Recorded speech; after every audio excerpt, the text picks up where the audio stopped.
In the dead silence of the dark room, where light barely penetrated through the dusty shelves, I cautiously moved between them.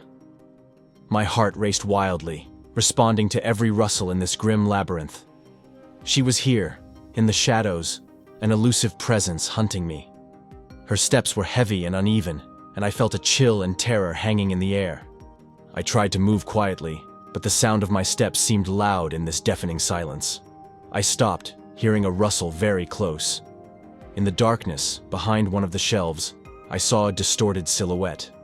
For a moment, our eyes met, and in hers, I caught a glimpse of something familiar, causing a sudden surge of pain and pity. I sank into contemplation, trying to reconstruct the chain of events that led me to these unfortunate circumstances. And then, in my memory, resurfaced that very moment, the beginning of it all. It was a call from John, which set off a chain of incredible and tragic events. It was a Sunday summer morning. I was standing in the supermarket parking lot waiting for my friend John. The parking lot was empty, as all normal people were still asleep. To get up so early on a weekend is a form of sadism that my friend fully possessed. Just a few days ago, he called me while I was fixing another laptop at the computer repair service where I worked. "Hey David," he said, "I have good news for you. This Sunday we're going camping out of town." "I'll pass," I automatically refused. "Heh, I knew you'd say that, but I have one argument that will make you agree. Guess who else is going with us?" "And who might that be?" I grumbled. "Emily, my tedious friend. The very Emily. She's coming with a friend. So, are you still not interested in going?" Damn. John hit a sore spot. He knew I had been smitten with her for a long time. And so, getting up early in the morning, taking a shower and carefully grooming myself, I stood in the parking lot, waiting for the girl of my dreams. Soon, I saw my friend's pickup truck driving down the empty highway. It was painted in a deep black color, with fiery waves of red-orange shades on the sides of the body, creating an illusion of flames engulfing the car. On the hood was an imposing, aggressively looking vinyl decal of a skull, surrounded by electric guitars and lightning. I think this car fully reflected the character of my friend, a reckless guitarist of a heavy metal rock band. I remembered an incident that happened with him recently. Every year in our city, there was an outdoor music festival that gathered many fans of rock music. Unable to resist the urge to impress the crowd, John decided to use his pickup as part of his performance. Armed with an electric guitar, he drove right onto the stage in his pickup, at the moment when lightning and lights created by special effects flickered on the screens. Stopping right in front of the crowd, he turned up the volume of his audio system, transforming the pickup into an improvised stage. Then, standing on the roof of his pickup, John began to play a guitar solo, synchronizing his play with the thunderous riffs coming from the speakers of his vehicle. At that moment, the stage was lit up with bright spotlights, and artificial smoke began to pour from special installations, adding to the dramatic effect. John played as if possessed, astonishing everyone with his passion and skill. At the end of the performance, he pulled off an incredible stunt, jumping from the roof of the pickup right onto the stage, continuing to play the guitar. This incident was talked about for a long time. John was always the life of the party, a person whose cheerfulness and relentless energy attracted people to him. But once someone said that his quest for adventures would sooner or later end in trouble. I agreed with this, but couldn't do anything about it, as he was my only friend. When the pickup stopped next to me, a medium-height guy with long curly hair got out, with a confident smile on his face, and his eyes sparkling with mischief and enthusiasm. He was dressed in a black t-shirt with a skull and worn jeans. This was John. He came up to me, slapped me on the shoulder, and asked how I was feeling. I replied that everything was okay, but my gaze at that time was fixed on the car's interior, from the back door of which two girls were exiting. First came out Emily. She was of short stature, with long hair of a soft chestnut shade, gathered in a loose bun. Her bright blue eyes drew attention with their simplicity and sincerity. After her came out her friend Sophia, a tall girl with long black loose hair, dressed all in black, emanating a gloomy atmosphere and appearing somewhat aloof. When Emily approached us, she responded to my greeting with a sweet and slightly embarrassed smile, while her friend merely nodded in greeting. We had barely started talking when a gray Prius silently drove into the parking lot. A slightly overweight guy with large, thick glasses got out. I knew him. It was Patrick, but everyone called him Professor, because he was always studious and liked to share his knowledge, even when nobody asked him to. From the passenger seat, the last person I wanted to see got out. He was a blonde with neatly styled hair, blue eyes, and a confident smile. Many called him handsome, but only I knew how rotten the core of this playboy was. His name was Tyler, and I never liked him, which everyone knew, especially John. I shot John an angry look, to which he whispered in my ear, "Sorry, dude. When I invited Emily, this guy was hanging around and started to invite himself. I couldn't refuse." I jabbed John in the ribs. What irritated me most about Tyler was that he was always hitting on Emily, who delicately brushed him off, but he didn't stop trying. Apparently, he decided not to miss this chance either. When we gathered in a circle, an awkward pause ensued, which, of course, was broken by John. "So, folks, we're going to a place a friend of my uncle told me about. The views are amazing. There's a river nearby. We'll set up camp there and have a blast." We nodded our heads without much enthusiasm. Before leaving, we went to the supermarket to stock up on food and drinks. In the outdoor equipment section, I noticed a bear spray, picked it up, and examined it. I heard a snort behind me. It was Tyler. "Scared of bears, are you?" he asked mockingly, laughing as he walked away. "Idiot," I thought to myself, but still put the spray in the cart.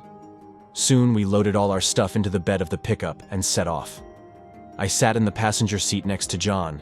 Luckily, the girls were sitting in the back, and a disgruntled Tyler, who had begged to come with us, followed in his Prius.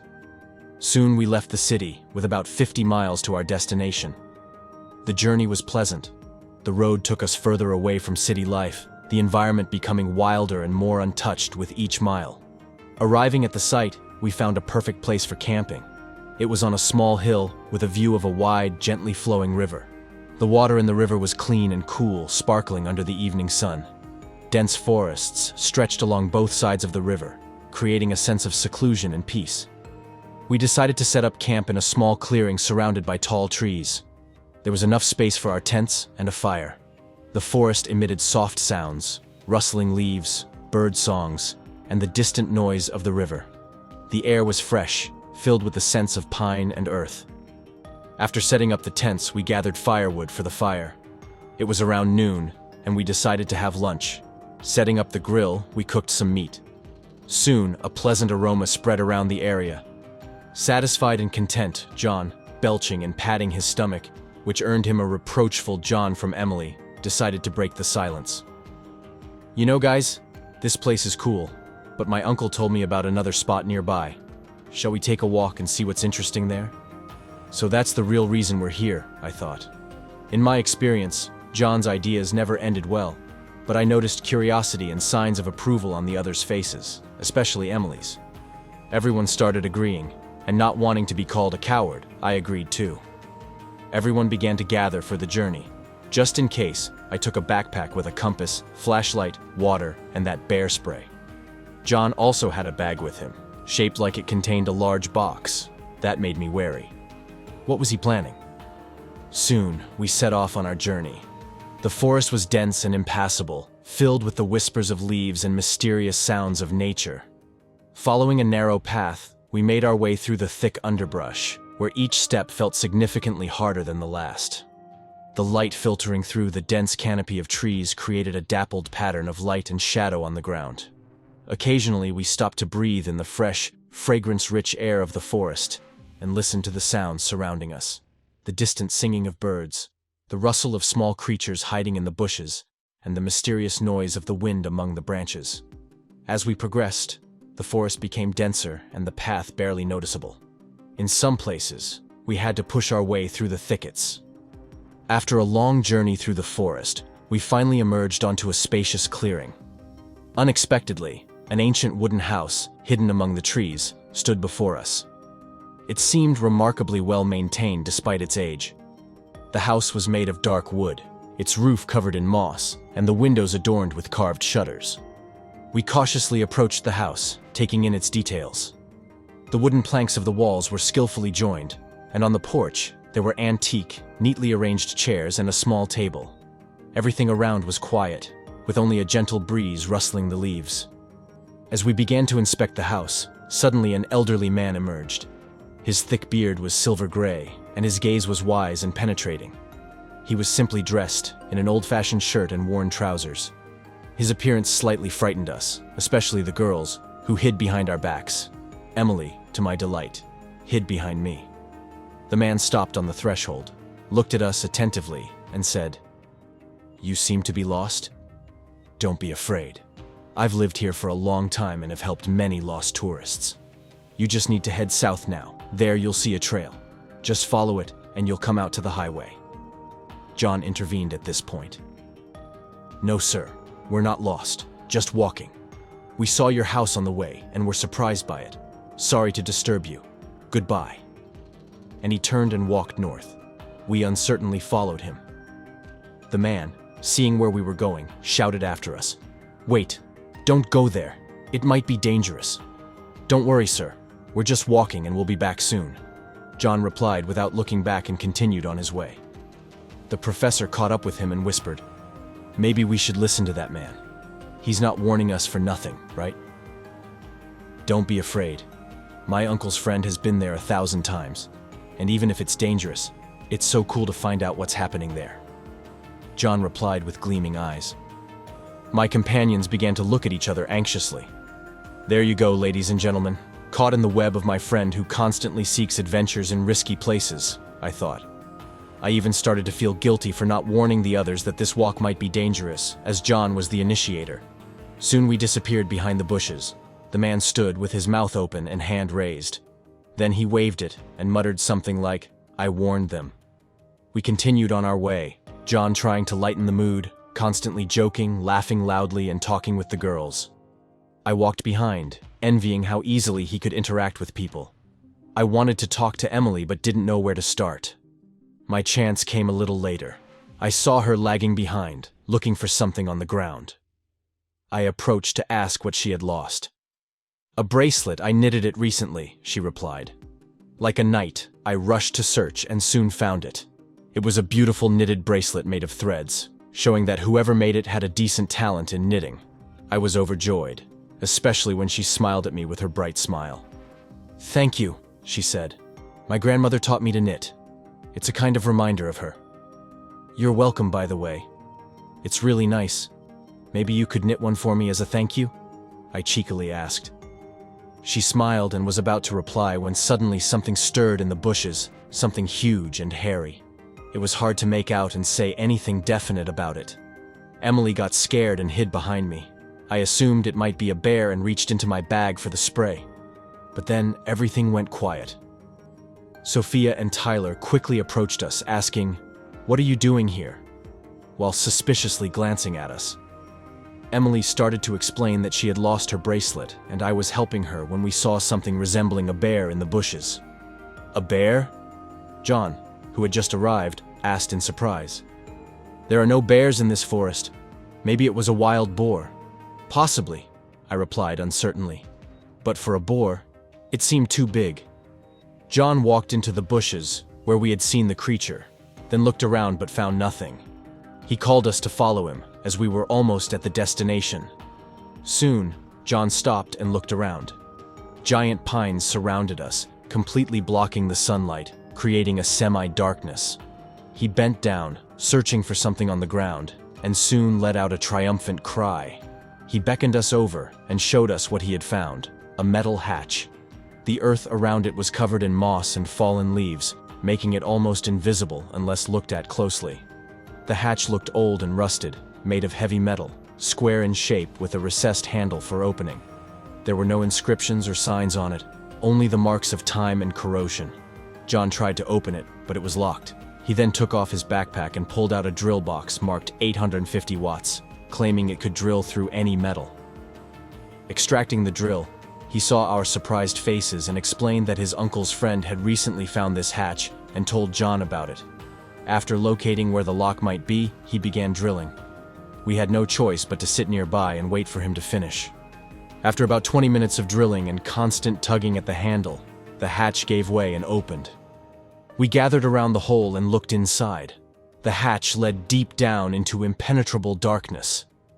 A vertical ladder made of rebar allowed descent. We looked at each other, waiting to see who would volunteer to go down first. Then everyone looked at John, as it was his idea. But suddenly Tyler volunteered. Apparently wanting to show off in front of the girls, he took a flashlight and began descending. We all watched him.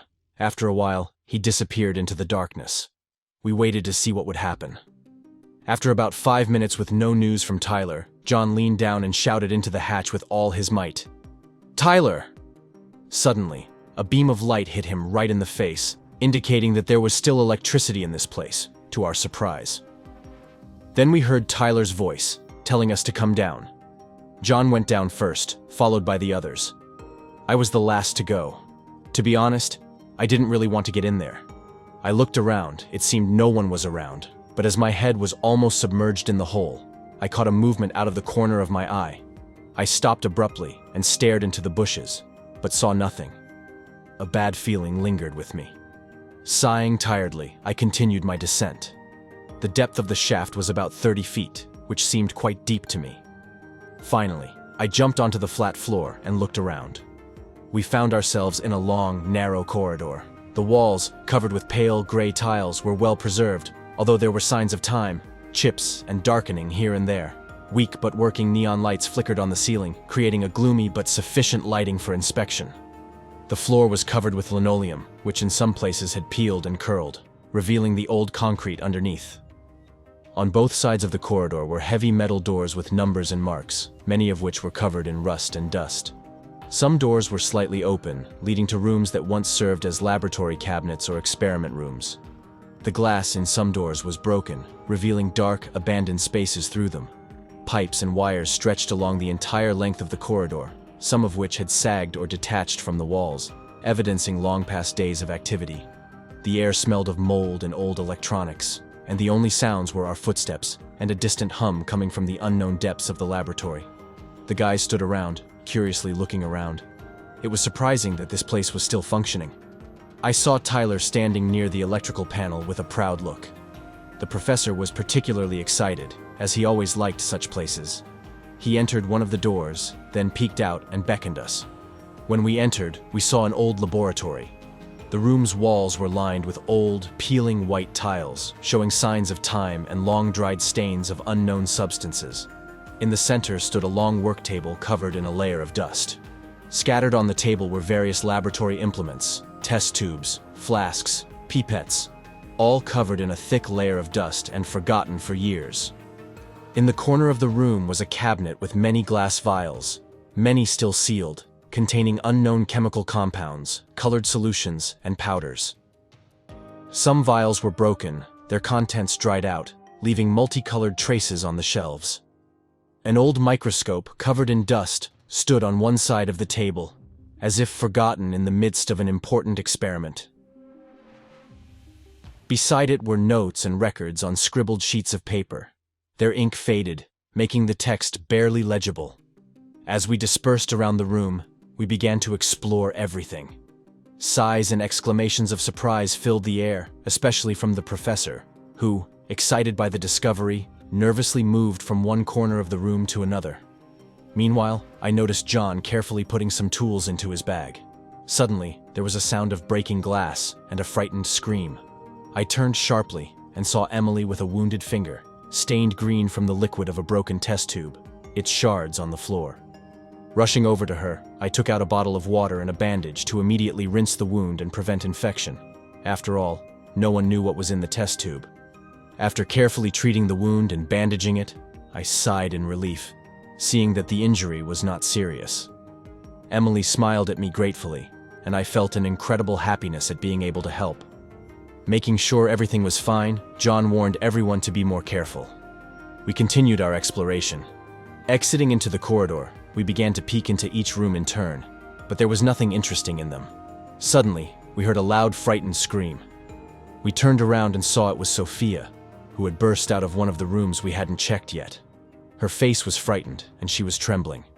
We asked what was in there, but she didn't answer right away, instead tremblingly pointing her finger at the door. There, something terrible. I can't, she stammered. You need to see it for yourselves. We decided to check it out and cautiously entered the room. Our reactions varied upon seeing what was inside. John whistled in surprise.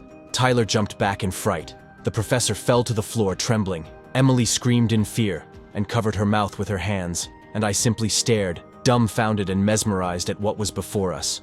Before us stood a huge capsule, about 10 feet in diameter, filled with a shimmering green liquid.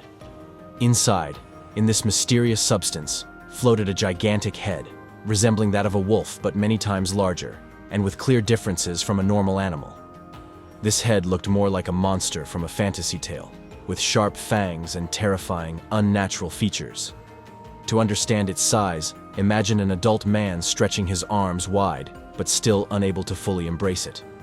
Around the capsule were numerous wires connected to various devices and screens that flickered and displayed various data and graphs. These screens apparently monitored the condition or some parameters of the capsule and its contents. The room was filled with dim light from the monitors and the soft glow of the liquid in the capsule, creating a gloomy and mysterious atmosphere. We stood there, stunned by the sight, trying to comprehend the nature of this experiment and its purpose. When we regained our composure, John took out his phone and started recording. We moved closer to examine the head inside.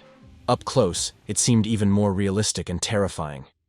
Have you ever been to a zoo and seen a tiger? It seems like just a big cat on TV, but when you stand next to it, you realize it's indeed a huge beast. Here was a giant head, so how big was the body? Was this a monster the size of a dinosaur? Maybe it was a mock-up? Possibly. But the head was too realistic. These were the kinds of thoughts swirling in our minds.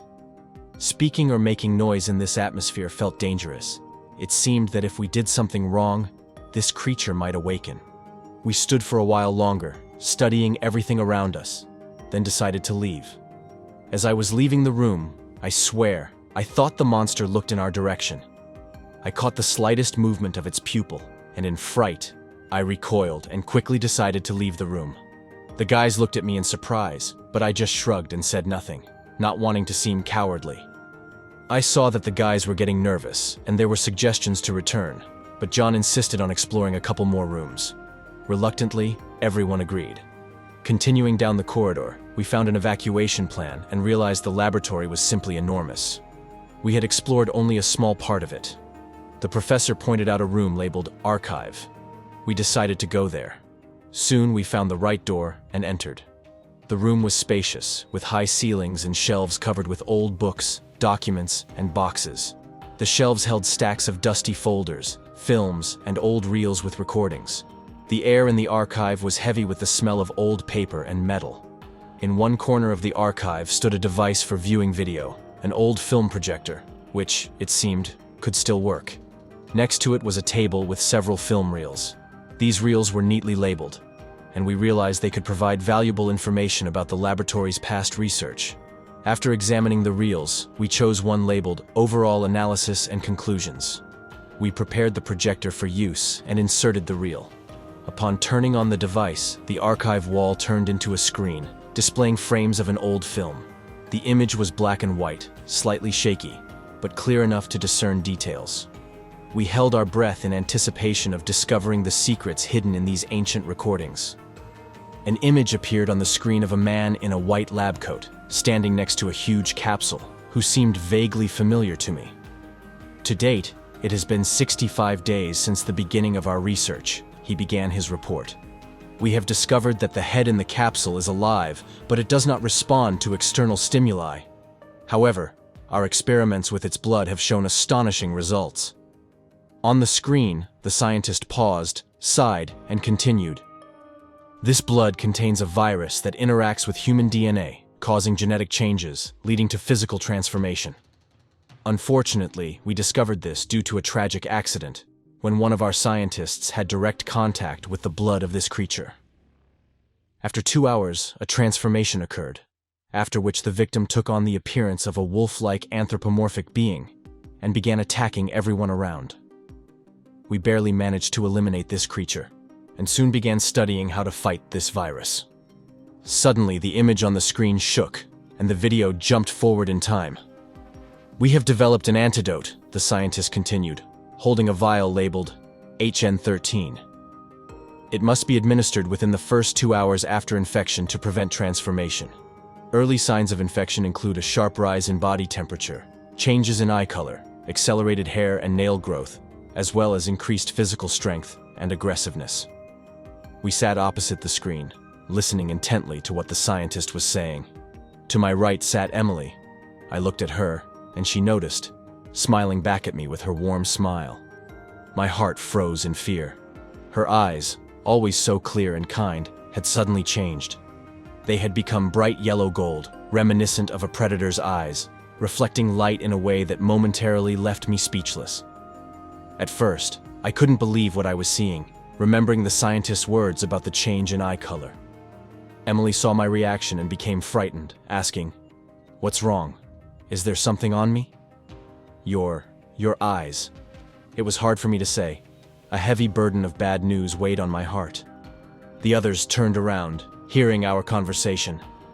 Sophia gasped in horror, covering her mouth with her hand. Tyler rushed to Emily, grabbed her shoulders, and looked into her eyes. Then he stepped back in fright. Emily pulled a small mirror from her purse and brought it to her face with trembling hands. Then she looked long into her eyes and tears streamed down her cheeks. Apparently, the vial from which she had cut herself contained the blood of this creature.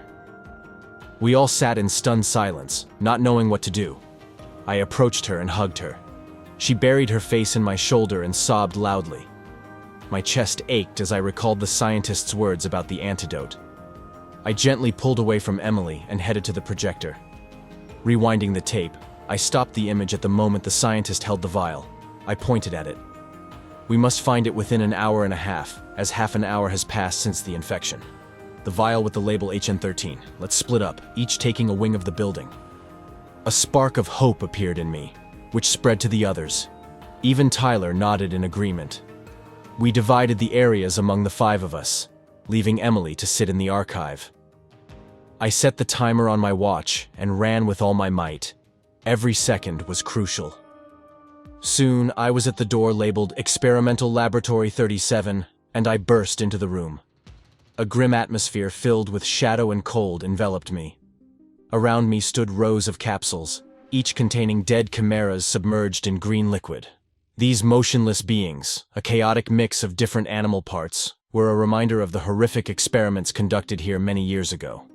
The air smelled of rot and chemicals, making my throat constrict in disgust.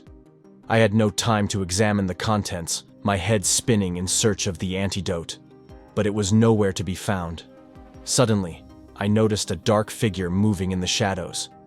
I quickly hid behind the nearest table, my heart pounding. When I dared to look out, a terrible creature pounced on me. Its eyes blazed with yellow flame, and its sinister fangs glinted in the flickering light. Its fur was dark and thick, muscles twitching with rage and strength. I instinctively fended it off, jumping back. The beast lunged again, its powerful body smashing the capsules, dousing everything with green liquid. Glass flew in all directions, and the grotesque creatures flopped onto the floor. I thought it was the end, but at the last moment, I remembered the bear spray in my bag. Grabbing it, I quickly turned around and sprayed the creature in the face. The spray worked. The werewolf howled in pain and fury, knocked the spray from my hands and broke it. Clutching its disfigured face, it fled into the darkness of the corridor. What was that? I stood in shock, amidst the devastated laboratory.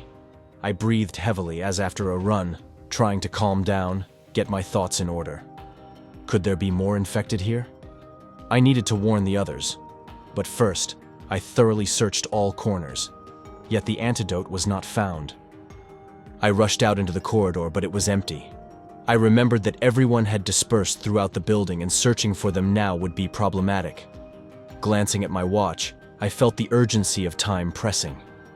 Hoping that the others were okay, I ran, checking every office along the way.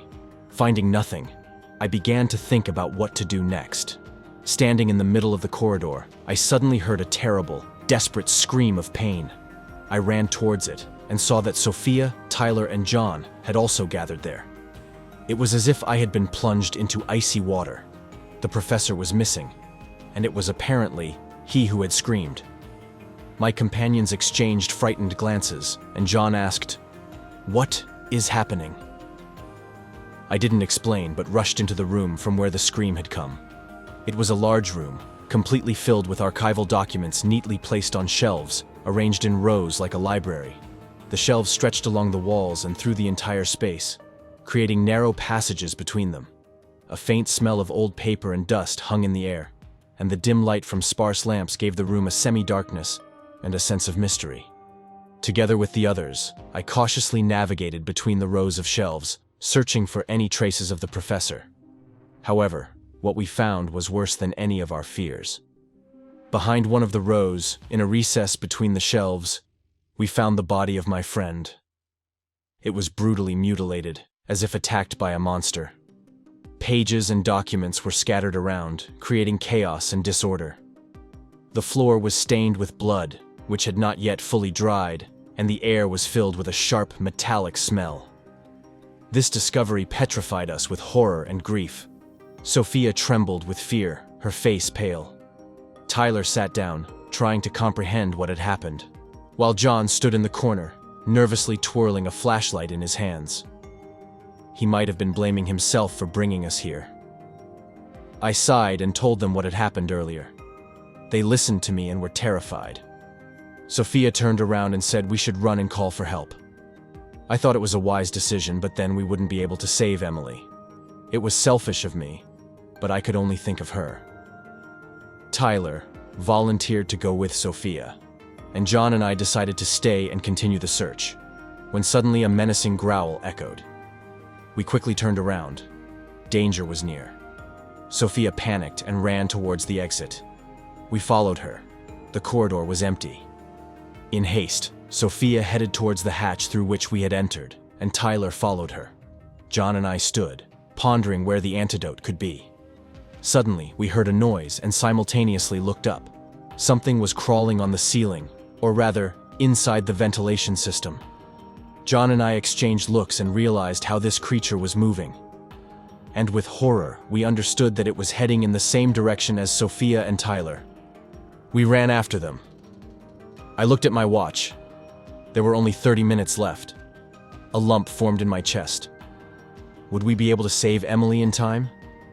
The creature moved very quickly, and soon the noise in the ventilation ceased somewhere ahead. We ran with all our might, rounding corners and trying to speed up. When we almost reached the hatch, at the end of a long corridor, we saw the werewolf pounce on Tyler, who was fighting it off with all his strength. To our horror, we found Sophia's body lying next to where the fight was taking place. John sped up even more and kicked the creature against the wall. It hit the wall and fell onto its side. The werewolf began to slowly rise on its hind legs, growling heavily. Meanwhile, I rushed to Tyler and helped him up. We stood there, facing each other, waiting to see who would make the first move. The werewolf breathed heavily, its chest rising and falling, with green fluid dripping from its mouth. We noticed it slightly crouching, ready to pounce, and suddenly it leaped towards us. But at that moment, we heard a noise as if someone had fallen from a height onto a marble floor, followed by gunshots. The werewolf was shot mid-air and, splattering green blood, fell right in front of us. Twitching in convulsions, it emitted a pitiful moan and died. In shock, we turned around. To our side, near the staircase and exit, stood the same elderly man we had met in the house in the forest. In his hands, he held a large double-barreled shotgun, smoke wafting from its barrel. He approached the creature, bent down to make sure it was dead, then stood up and went over to Sophia, checked her pulse, and with a sigh of regret, he told us she had passed away. The three of us stood there, sadly looking at the girl's body. The man broke our contemplation. "We need to leave quickly. It's not safe here." I was about to thank him for the rescue and tell him about Emily, but when I looked closely at his face, I remembered where I had seen him. The professor in the recording was our savior. I rushed to him and grabbed his sleeve. "Sir, it's urgent.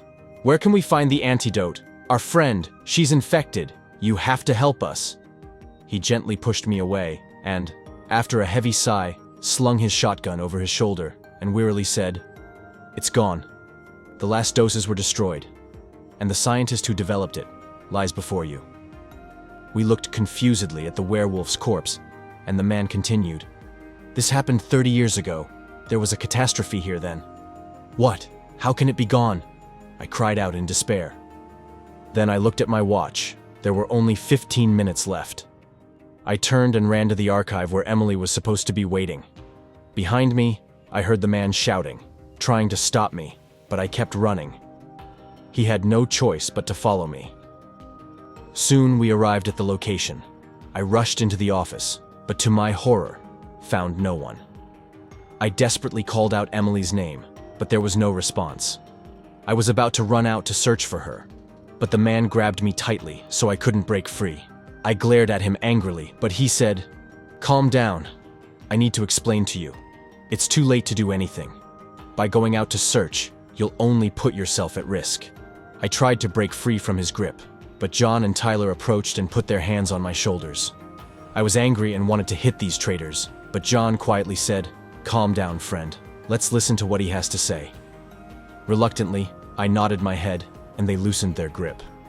The man then let me go, stood opposite us, and began his story. First of all, let me introduce myself. My name is Alexander Weiss, and I used to work as a geneticist at the local university. We were engaged in studying the genetic foundations of diseases and everything related to it, uncovering the complex interrelations between heredity and health. He put down his shotgun on the table and started pacing the room, reminiscing about the past. So, one day, a man approached me. As far as I knew, he was very rich and influential. Before telling me what he wanted from me, I was required to sign a non-disclosure agreement. That's when I understood it was serious. They sent a car for me, and we went to the mountains nearby where there was an abandoned mine. The place was cordoned off, surrounded by armed guards. They searched me and led me inside. Descending deep enough, we arrived at an entrance formed by a collapsed wall, leading to a huge cave. When I entered the cave, an astounding sight unfolded before me. It resembled an ancient temple. The walls were adorned with mysterious symbols and drawings depicting animals, astronomical signs, and incomprehensible scripts. The feeling that each symbol carried a part of a long-forgotten history permeated the air. In the center of the cave, on a stone altar-like structure, lay a huge wolf's head. Its powerful fangs and dark fur with unusual markings evoked a mix of fear and awe. The head's eyes were closed, as if the creature was frozen in time, like a sacred artifact or an object of worship. Around the altar, various objects seemed to be used in ancient rituals: old vessels, stone knives, and amulets. The dim light, seeping into the cave through narrow cracks, created a mystical atmosphere, and I felt every step here was filled with mystery and ancient magic. I was sent here to study what this creature was and what it was capable of. And I got to work. Day in, day out, we conducted experiments, uncovering new information that stirred the mind. Soon this laboratory was built, where we continued the study until the first case of infection occurred. That's when we realized the monster's blood contained a virus that could change human DNA and turn them into a monster. Fairy tales and myths were becoming reality, and it both frightened and inspired us. One day I noticed the head was still alive, meaning I had previously discovered it showed signs of life but had no consciousness, like a vegetable. But then, one day, I saw the head react to my movements. It did so covertly, so I wouldn't notice. It scared me so much I couldn't sleep for days. I couldn't imagine what would happen if this monster woke up. I tried to avoid getting too close to it, but I didn't notice one thing. My colleague, Leonard Hoffman, was always near it. He was a brilliant scientist who invented the antidote serum. Apparently, he either came into contact with the head or fell under its control. I don't know for sure. What's important is that he deliberately infected himself. And it happened on the day the owner of this laboratory arrived. All employees, the entire staff, the laboratory, and the owner gathered in the conference hall. Yes, it was a trap. 15 minutes before this, Leonard asked me to check the monster's head. I went to the laboratory, while in the conference hall, a massacre took place. Leonard locked all the doors and, having transformed into a monster, began killing. No one survived. When I returned to the conference hall, I saw a mountain of bodies. Suddenly, Leonard, in his monstrous form, attacked me. Fortunately, I always carried with me a weapon that repelled these creatures, which we had developed earlier. I barely managed to escape. When I returned fully armed, The monster had escaped. I didn't know what to do. If I had reported this laboratory to the government, it could have led to a disaster, as the virus in this head's blood was extremely infectious. I decided to close the laboratory and settled nearby, tracking and hunting Leonard. For 30 years I failed, but today, it finally happened. That's roughly what happened here, but I want to highlight a couple of points from my observations. Over these years, Leonard became much weaker. Their peak strength is at the beginning of the transformation. Secondly, before transforming, they become quite vulnerable, lose their minds, and move purely on instincts, which is why they start hiding and can be impossible to find. That's why I didn't let you go, as we would have just lost you in the depths of this laboratory. We listened to his story in shock, as if it were torn from the pages of a fantasy novel. I remembered Emily, recalled how kind and sweet she was, how brightly she smiled, and my heart clenched in pain. Dr. Weiss continued, "Now you understand why we need to leave this place. That head is alive and extremely dangerous, but I must stay and kill the creature that was your friend." After the transformation, they become extremely insane and less cautious, so this is a chance to put an end to her suffering. Then he stood up, took his shotgun, and walked out. I couldn't believe my ears and rushed after him. "Wait, can't we avoid killing her? Maybe she can be cured," I asked hopefully. "No, she could have been cured before the transformation, but not after." Dr. Weiss turned around and looked at me deeply, then placed his hand on my shoulder and said, "I understand it's hard to lose someone dear to you, but you need to take control and accept that the girl you loved is no longer there. Now go to the exit. I have a duty to fulfill." I stood in thought, not knowing what to do, when my friends approached and said it was time to leave. I watched Dr. Weiss walk down the corridor, when suddenly from an open door, a monster jumped on him. It happened so quickly that we couldn't react in time, and Dr. Weiss's head rolled on the ground as blood spurted from his neck. The monster then approached the corpse, stood on its hind legs, and growled.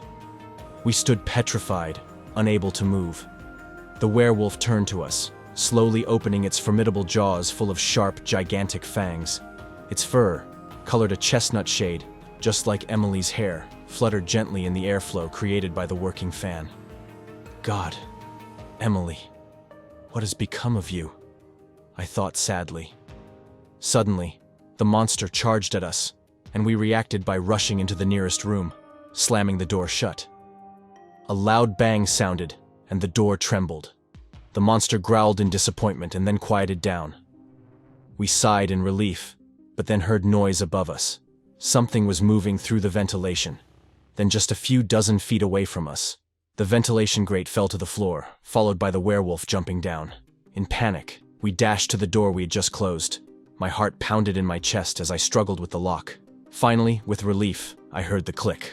The door opened. We scattered in different directions. I chose an office opposite. Where the others ran to, I couldn't see. My entire world narrowed down to the pursuing monster. It seemed to have chosen me as its target, crashing with enormous force into the door behind which I was hiding. It was the very same room where Dr. Weiss met his end. This time the werewolf didn't seek a path through the ventilation. It decided to simply break down the barrier. I stood, unable to take my eyes off as the creature repeatedly threw itself at the door until it broke through. Without waiting for it to enter, I ran along the shelves. Hiding in a corner, I crouched, trying to make my breathing quieter. I felt the presence of the werewolf, its heavy steps causing the walls to tremble. With each of its movements, dust rose in the air, creating ghostly shadows. It seemed to me that I could hear its breathing, low and steady, like the sound of an approaching storm. My heart pounded wildly as I slowly moved from one hiding spot to another, trying not to make any noise. I felt adrenaline filling my veins, fear present in every cell of my body. Suddenly, a loud noise erupted. The werewolf had found my hiding place. It growled, its eyes glinting in the darkness, reflecting a yellow light like burning coals. It lunged forward, smashing everything in its path, its claws scraping against the metal shelves. In desperation, I ran out of my hiding spot, dashing across the room towards the exit. The werewolf followed, its roar filling the space, making my blood run cold. I threw a last glance over my shoulder, seeing the enormous creature tearing through obstacles as if they were made of paper.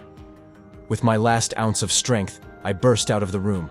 the werewolf hot on my heels, its steps growing closer. A sharp sound of gunfire shattered the silence. One shot, then another. The monster let out a prolonged howl of pain and fury.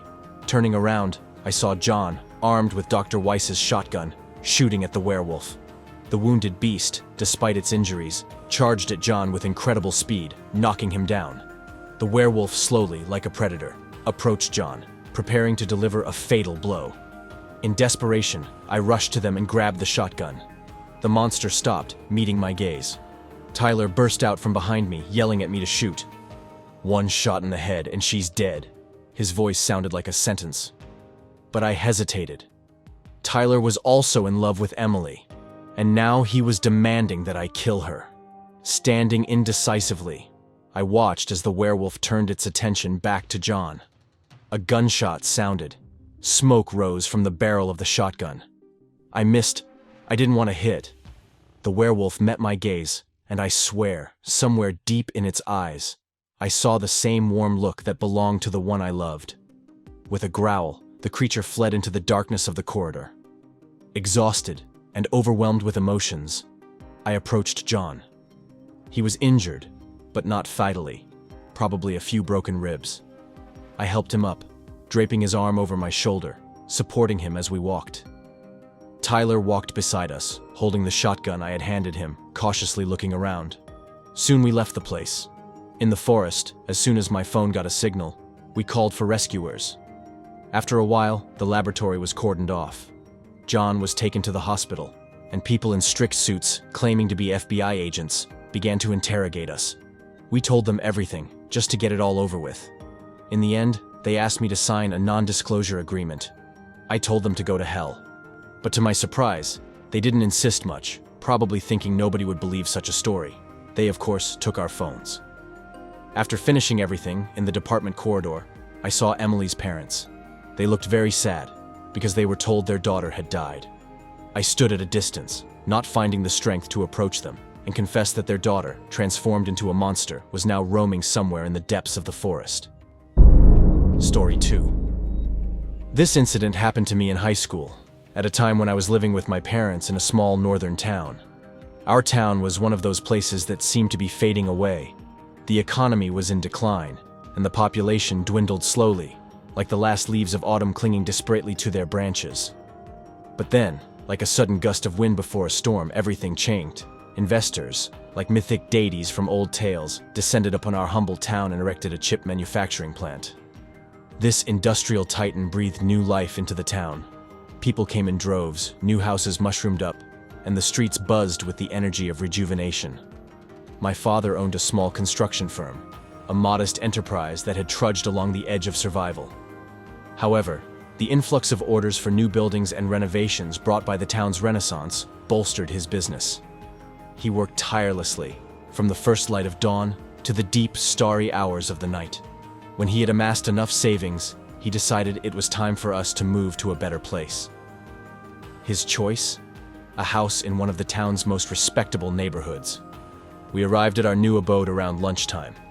Stepping out of the car, I took in the surroundings. It was a picture of suburban opulence. Magnificent mansions lined the street, shrouded in verdant greenery, under a sky so blue it seemed almost surreal. Our new house, a 2-story marvel, stood proudly, its walls freshly painted and windows glistening in the sun. Yet, as I turned my head to the right, a chill crept down my spine. Next to our beacon of new beginnings was a stark contrast, an old, dilapidated house. Its paint was peeling, windows dirty, and a mosquito door swung crookedly in the gentle breeze, squeaking like a forlorn cry. It was a picture of horror, a blemish in this otherwise perfect neighborhood. My contemplation was broken by Kevin's shout. Kevin, my dad's friend and business partner, lived to the left of our new house. He was a peculiar sight. At 40 years old, he donned a yellow sweater, yellow pants, and dark red shoes. It was an odd ensemble that somehow made him look both comical and out of place. He greeted us warmly, and noticing my gaze fixed on the eerie neighbor's house, patted me on the shoulder. Scary, isn't it? Just a harmless elderly couple lives there, though. They're actually the reason we got our house so cheap, he chuckled. The rest of the day was a blur of moving boxes and arranging furniture. By evening, we were all exhausted. To celebrate, my parents ordered Chinese food and invited Kevin's family over. As I was setting the table, the doorbell rang. My mom busied herself in the kitchen, and my dad welcomed our guests. Kevin entered first, followed by his wife Patricia and their daughter Lucy, who was about my age. Strangely, they were all dressed in yellow, like a family of sunbeams. Lucy was an enigma, always a bit offbeat. As she walked in, she seemed absorbed in the movements of her hands, weaving patterns in the air. I greeted them and soon found myself in conversation with Lucy. My curiosity got the better of me, and I asked about their choice of attire. She looked at her father, then back at me, and replied in a tone that was both professorial and detached. Clothing isn't just about warmth, it's about self-expression. Yellow, it's the color of the sun, warmth, joy, optimism. It evokes positive emotions, lifts the mood. Her explanation was thoughtful, yet it left me puzzled.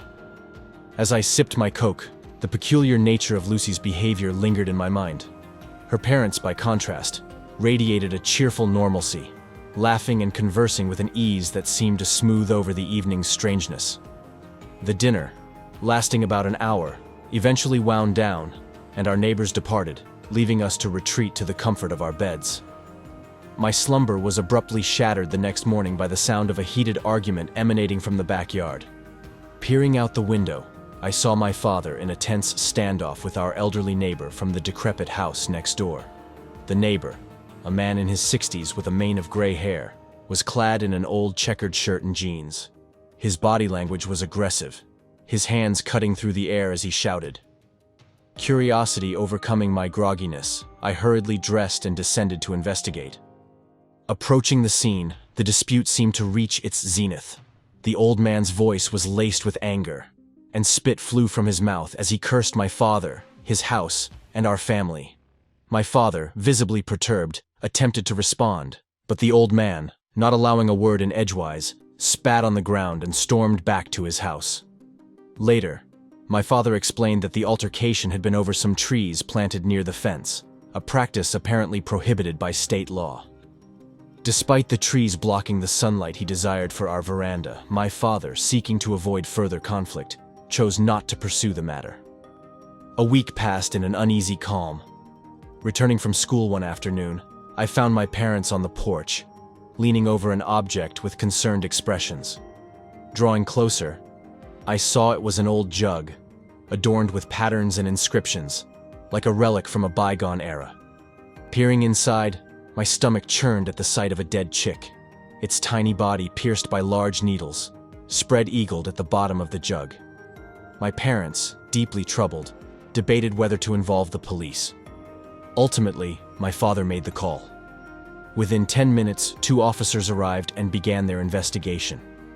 They examined the jug, listened to our account, and inquired about any recent conflicts. My father hesitantly recounted the incident with our neighbor. The officers made notes and took the jug with them as they went to question the old man. As they lifted the jug, I noticed a peculiar detail, a small hole near the bottom, from which it seemed tiny, shiny particles were being drawn in, as if by some unseen force.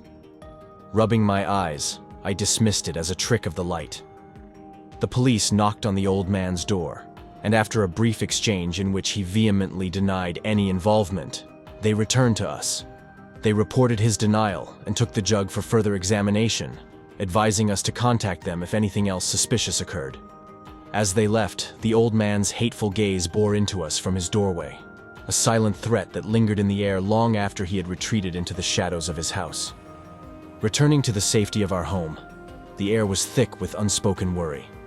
My father, looking wearied by the day's events, sank into the couch, while my mother nervously fidgeted with the edge of a cabinet. I stood there, waiting for someone to break the uneasy silence. Finally, my father let out a heavy sigh, his voice tinged with a mix of frustration and resignation. "Let's try to forget about this," he said. "Perhaps our move here was marred, but in time, we might mend fences with the neighbor. Maybe it was just some prankster. Let's not dwell on this incident for now, just relax." My mother and I exchanged a glance, a silent agreement, and I retreated to the sanctuary of my room. Changing out of my school clothes, I couldn't help but glance out the window. The old man's house loomed ominously, and for a fleeting moment, I caught sight of his face in one of the windows. His glare was fierce, sending a shiver down my spine. I quickly hid, my heart pounding, but curiosity soon overcame fear. Peering out again, he was gone. The sight of him, so filled with malice, unnerved me deeply. Was he just a bitter old man, or was there something more sinister at play? A memory flashed in my mind. A gypsy I once met in my childhood who offered to tell my fortune. I remembered the encounter, but everything that followed was a blank, my money mysteriously gone. Since then, I've approached anything mystical with a wary skepticism. Seeking distraction, I turned to my computer and, driven by a growing unease, searched for information about the cursed jug. Astonishingly, the first article that appeared detailed a chilling parallel. Dismembered chicken in a jug, how Athenians cursed their enemies. The article, citing a study by Jessica Lamont from Yale University, explained how ancient Athenians used such jugs, pierced with iron spears and containing dismembered chickens, to curse their foes. The article further elaborated that these rituals were meant to transfer the helplessness of the chicken to the intended victim of the curse. My blood ran cold as I read it. The jug, the chicken, the needles. It was all there. A mirror of our gruesome discovery. I shared this information with my parents, who were visibly shaken but urged me to focus on my studies and disregard these superstitious notions. Yet, the weight of the curse hung heavily over us. In the days that followed, I kept a wary eye on the old man's house. I began to suspect that he might not be living alone. Although his windows were usually shrouded in curtains, occasionally, I glimpsed another silhouette moving behind them. Who could be hiding in that decrepit house with him? One night, a blood-curdling scream shattered the silence, emanating from the old man's house. It was brief but unmistakable, dying as quickly as it had erupted. The next morning, the neighborhood was abuzz with whispers and speculation, but no one seemed to know or admit to anything. The incident only deepened the aura of mystery surrounding the old man and his dilapidated dwelling. My thoughts often wandered to the shadowy figure I had seen behind the curtains. Was it a prisoner? A partner in some dark ritual? Or just a trick of the light? I lay in my bed, half asleep, peering out the window at the old man's house. Its windows flickered with light, and for a moment, I saw silhouettes darting about. But as quickly as it began, the commotion ceased, and I drifted back into uneasy slumber. The next evening, we awaited my father's return for dinner, but he was uncharacteristically late. Finally, around 10 o'clock, we heard the engine of his car. My mother rushed to the door to greet him, finding him looking utterly drained. He slumped into a kitchen chair and poured himself a drink, downing it slowly. My mother's concern was palpable as she asked what had happened. My father's response was disheartening. Many clients had suddenly withdrawn their business, citing vague uneasiness and a troubling premonition. He expressed his gratitude for Kevin's support, saying he had been a pillar of strength amidst these trying times. As I lay in bed that night, I couldn't help but wonder if these unfortunate events were linked to the curse in the jug. These thoughts haunted my dreams. The following day, as I walked back from school, a chilling sight awaited me on our porch. Another jug, eerily similar yet slightly different from the first. Inside, a dead chick, its thighs pierced with needles, lay in a grotesque display. A sense of dread enveloped me.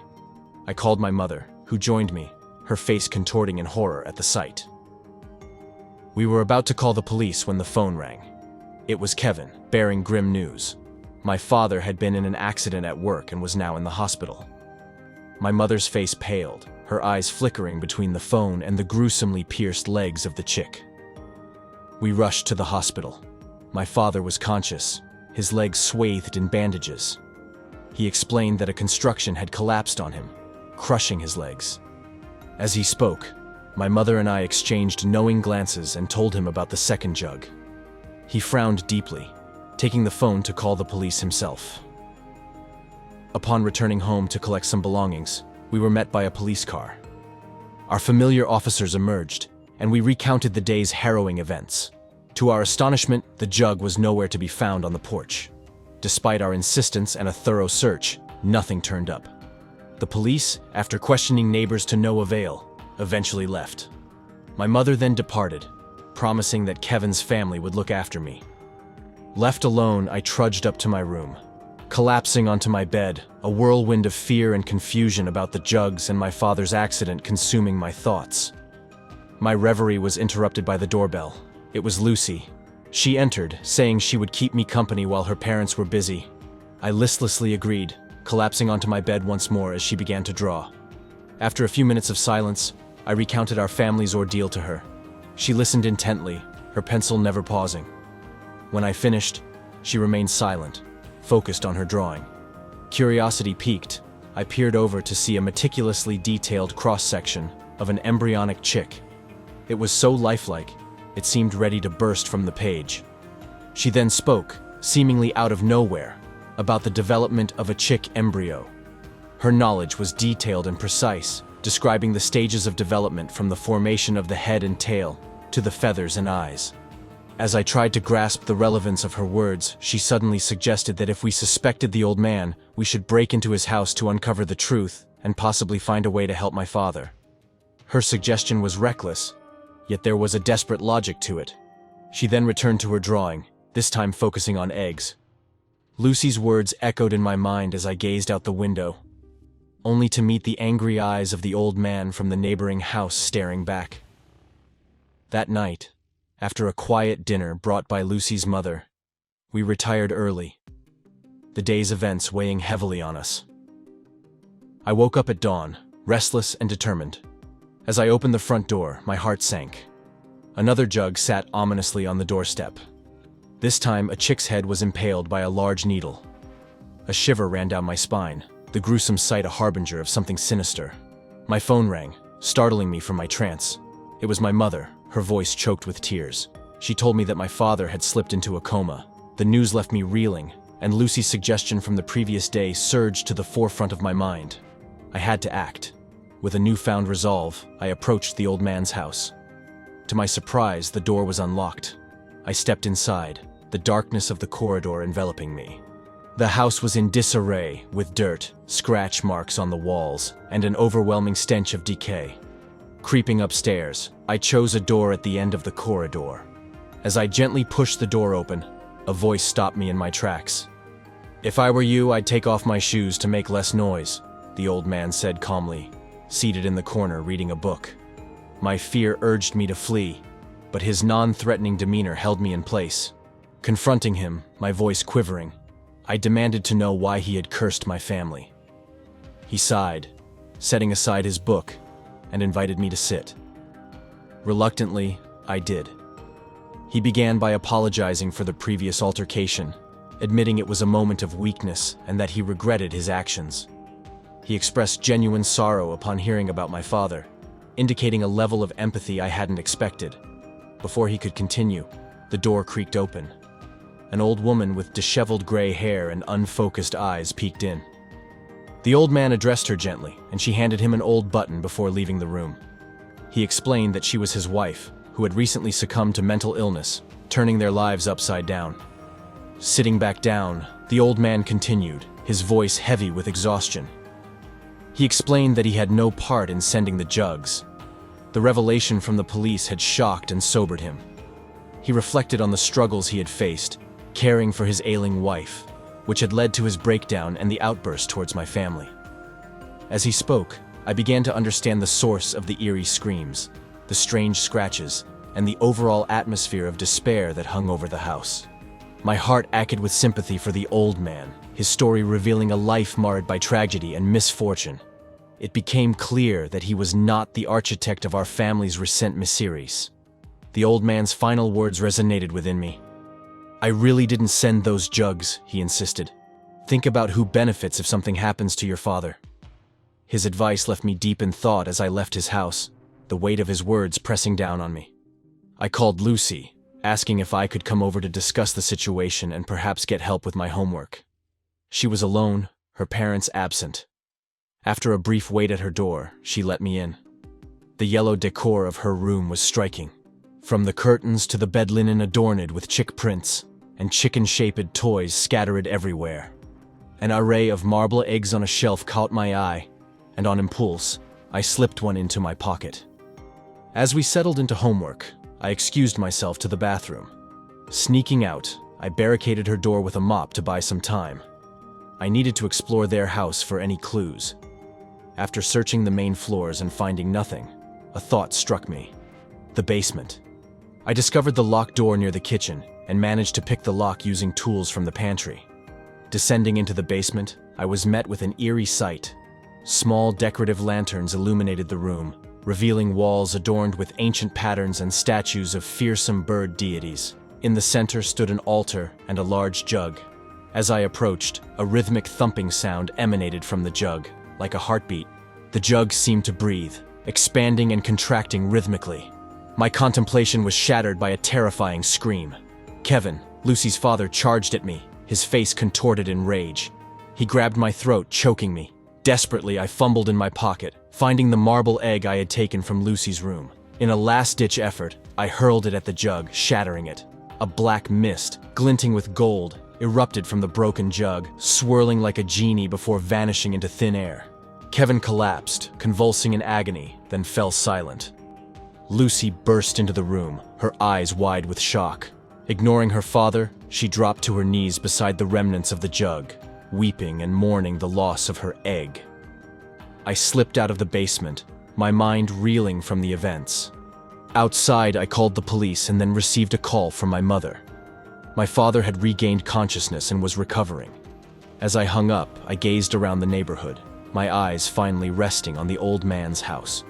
He stood on his porch, smiling and nodding at me in a silent acknowledgement of what had transpired. I returned the nod, feeling a sense of closure. Looking up at the blue sky, I reflected on the unbelievable events I had just experienced. The mystery of the cursed jugs, the strange occurrences, and the revelation of a hidden malevolence in Lucy's family. It all seemed like a surreal nightmare. Yet, the reality was that it was over. My father was safe, the threat was neutralized, and our lives could finally return to normal. As I stood there, I realized that no one would likely believe my story, but that didn't matter. What was important was that we had emerged from the darkness, and the shadows that once loomed over us had been dispelled. The sun shone brighter now, a symbol of the new beginning that awaited us.